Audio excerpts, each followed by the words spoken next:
Bonjour à tous, on commence ce tour de la presse sportive en Angleterre où selon le Daily Mail, la Premier League va bientôt voir la lumière au bout du tunnel. Selon le tabloïd, une réunion hier entre les clubs du championnat anglais a accouché de deux dates. La première c'est le 18 mai qui serait la reprise de l'entraînement pour les joueurs et la seconde serait le 8 juin, date à laquelle les matchs de football pourraient de nouveau avoir lieu.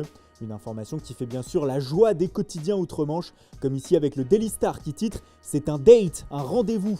Cependant, cela reste pour l'instant au stade de projet, car tout ceci doit être validé par les autorités britanniques.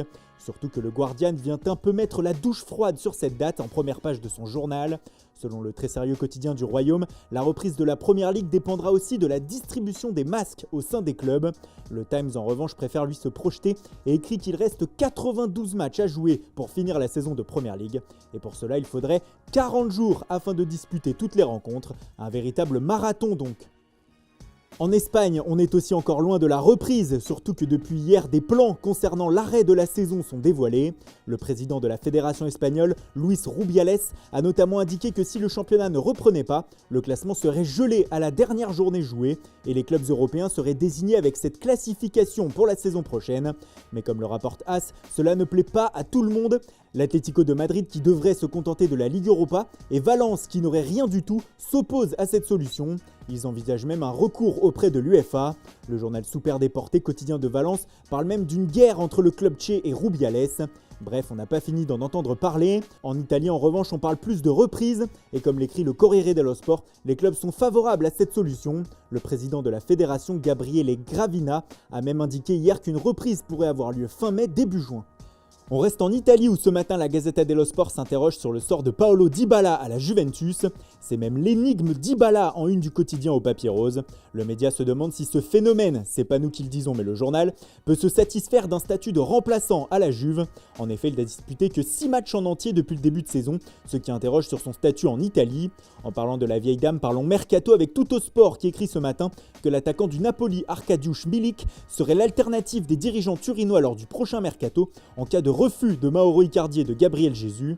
Le Polonais partage la une du quotidien avec un ancien de la Serie A, Moise Kean, et selon le média, l'attaquant d'Everton serait dans le viseur de l'Inter, qui aimerait le faire revenir en Italie, lui qui est en difficulté depuis son arrivée en Angleterre. On parle attaquant et Inter Milan, on ouvre donc le dossier Lautaro Martinez comme chaque jour. Ce matin, Mundo Deportivo reste dans les mêmes optiques qu'hier en expliquant que le FC Barcelone préférerait faire un échange de plusieurs joueurs contre l'Argentin afin de l'attirer. Le prix de sa clause libératoire est en effet trop élevé pour les finances actuelles du Barça. Pour rappel, elle est de 111 millions d'euros et c'est donc non pour la payer. Pour autant, il va falloir trouver une solution pour la direction du club, car si l'on en croit Sport ce matin, les membres de l'effectif font le forcing au sein du vestiaire pour faire venir l'été prochain Lautaro Martinez et Neymar. Pour les stars du club, c'est possible d'aligner une attaque Neymar, Messi, Lautaro, Suarez la saison prochaine. Tout le monde en est convaincu, ils peuvent jouer ensemble. Les dirigeants du Barça vont donc devoir trouver des solutions pour les ramener au Camp Nou tous les deux. On reste au FC Barcelone avec le journal El País, et si les Blaugrana veulent aligner leur quatuor de choc la saison prochaine, ils vont devoir dans un premier temps convaincre Lionel Messi de prolonger. En effet, si l'on en croit le journal espagnol, la Pulga garde en alerte la direction du club, car il n'a toujours pas prolongé, il s'est découvert depuis quelques mois une âme de patron qui fait peur à Barcelone. Les différentes crises internes qui agitent le Barça l'agacent, et il l'a fait savoir, comme après l'épisode de la baisse des salaires. Des signaux qui prouvent selon certains que Messi pourrait un jour tourner les talons à son club de toujours, même si l'Argentin n'a de cesse de répéter qu'il veut rester, mais la direction va devoir faire des efforts et arrêter de créer des problèmes internes. Pour finir avec les Catalans, sachez que deux pépites du club, Pedri qui est prêté actuellement à Las Palmas et Riqui Puig sont dans le viseur du Betis Séville selon l'Estadio Deportivo. Le club andalou aimerait se les faire prêter la saison prochaine.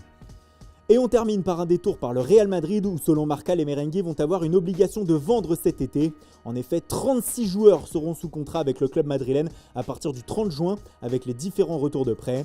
Et pour le moment, seul Alphonse Areola est sûr de partir, de retour au Paris Saint-Germain après son prêt. Le problème, selon le quotidien, c'est que peu de joueurs veulent changer d'air, même s'ils ne sont pas titulaires, leur contrat étant assez favorable pour eux à Madrid. Mais la direction et Zidane vont devoir trancher, surtout si le club veut recruter. En effet, selon Mundo Deportivo, les merengues veulent un défenseur central, et on savait qu'ils regardaient Dayot Upamecano de Leipzig, mais il semblerait qu'ils ont aussi Matthijs de Ligt de la Juventus dans le viseur. Voilà, c'est tout pour aujourd'hui. Merci pour votre fidélité, bonne journée à tous. Surtout, ne l'oubliez pas, restez chez vous et rendez-vous dès demain matin pour une nouvelle revue de presse.